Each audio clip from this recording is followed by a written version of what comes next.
My name is Jeffrey Towson. I'm a professor of investment here at Peking University in Beijing. My area of research is Chinese consumers and the fight for them, the competitive dynamics. That's a lot of digital stuff, but it's also more traditional companies like retail coffee, Starbucks, Walmart, and such. Now, my take on all this is really just a couple points, which is one, Starbucks is awesome in China. They're better than people think they are here. Two, they don't have any major competitors here. And then number three, my advice, which they don't ask for, is run a lot faster right now because competitors are probably coming. Now, in the next couple minutes in the short video, I'm going to answer these questions, talk a bit more about this, and I'll take you around Beijing a little bit. But first, let me take you down to a classroom and I'll talk about this first point, which is, why is Starbucks so awesome in China?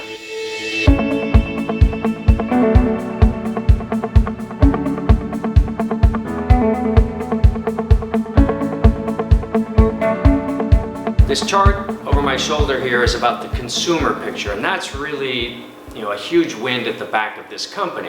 This chart is by McKinsey & Company here in China. Great work on consumer behavior, really great work in a lot of areas, really impressive. But this is sort of a distribution of households by household income, 100%, 100%, 2010 to 2020.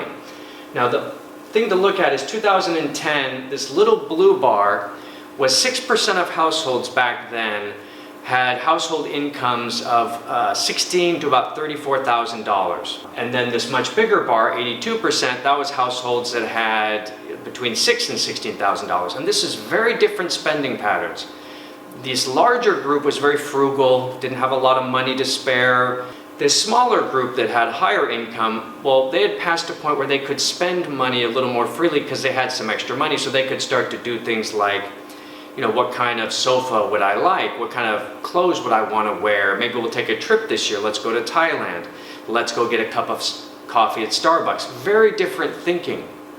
More emotional, more focused on brands, more focused on aspirations in life as opposed to this more sort of value-focused group. Okay, now the big change that's happening is between 2010 and 2020, this smaller group is going to jump to 51% of households.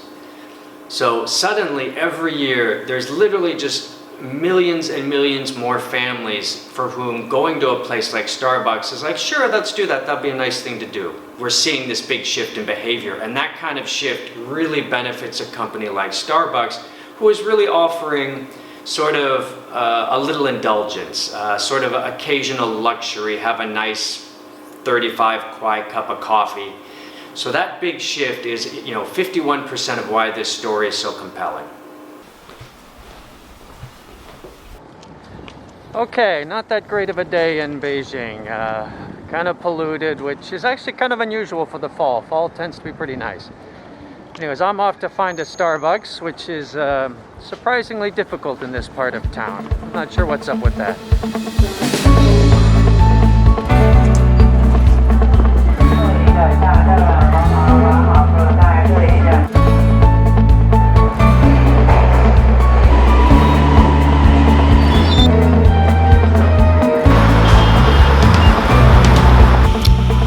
Starbucks in downtown Beijing, and as you can see, it's quite nice. It's a little bit noisy. I'm going to move out here in a second, but I wanted to give you a look around.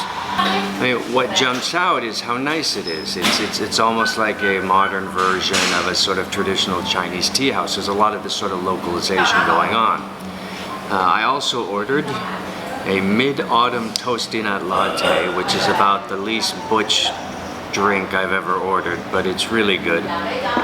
One other thing to look at is the receipt has a QR code because this is China and everything has a QR code on it pretty much. So this question at the center is, why don't they have a major competitor? Disney's fighting with Wanda, Nike fights with Li-Ning and Anta. Didi and Uber had just like a death match last year. But here is this very successful company, 2,500 outlets, growing rapidly, and they're not really in this sort of struggle. I'm going to switch outside where it's a little quieter and I'll give you my explanation.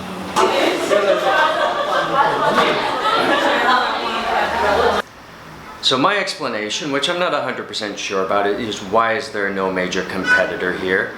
It's really about the superior brand and the larger scale playing out not so much with customers directly, but with real estate. You know, if you look at a Starbucks 10K, the phrase you're going to see over and over is, we look for high visibility and high traffic locations. That's sort of the phrase. You know, when it comes to brand power, I'm about as big a Starbucks consumer as you'll find. I mean, I go every day. But the truth is, you know, if there's a Costa across the street and Starbucks 3 blocks away, I'm probably going to the Costa.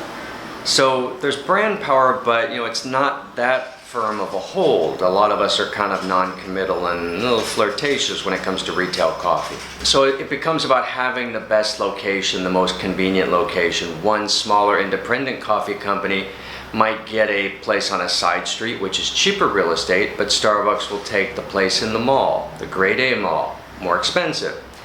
That independent coffee company may move into the mall, but they may be on the 3rd floor. Starbucks will be at the front near the door.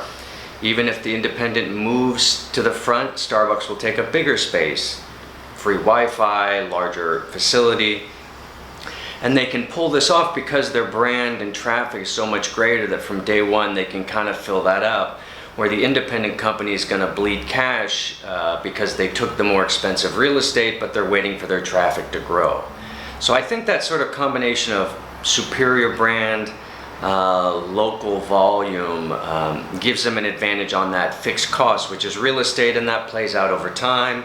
And what you see in China today is pretty much all the best locations are Starbucks stores. They've snapped up almost all of them. And I think that really is kind of how this plays out over time.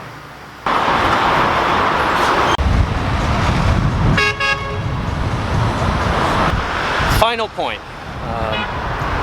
Run a lot faster while you can. It is incredibly unusual to have this little competition in this attractive of a market. I don't think it's going to last. I think competitors are coming. I would run as fast as possible while the way is open. You know, 2,500 stores, outlets, they're opening 500 per year. That sounds like a lot. It's really not that much for China. So the question, of course, is do you wear the mask inside? People tell you the filters work, they tell you the humidifiers are good. Honestly, I'm not that trusting. I tend to wear it inside. And that's my take. You know, thank you for watching. Hopefully this was helpful, or maybe just an interesting look around Beijing. One final thought is, you know, when you look at consumer-facing businesses like this, often what people will look for is a combination of two things. Customer captivity, some degree of hold on a consumer, and economies of scale in a marketing, R&D, some relevant fixed costs. Usually it's the combination of those two together in a circumscribed market that can be really quite powerful. And I think when we look at Starbucks today in China, we can actually see aspects of that already, which is amazing. The flip side to this, you know, Chinese consumers haven't been drinking coffee for that long, just a couple of years. You go back 5 years, their behavior was dramatically different than today. You go forward 5 years, it's going to be dramatically different again. So this is really a moving target. And we'll see how this coffee phenomenon looks in a couple of years. It might look different. Anyways, that's my take. Thank you so much for listening. This is Jeff from Peking University in Beijing.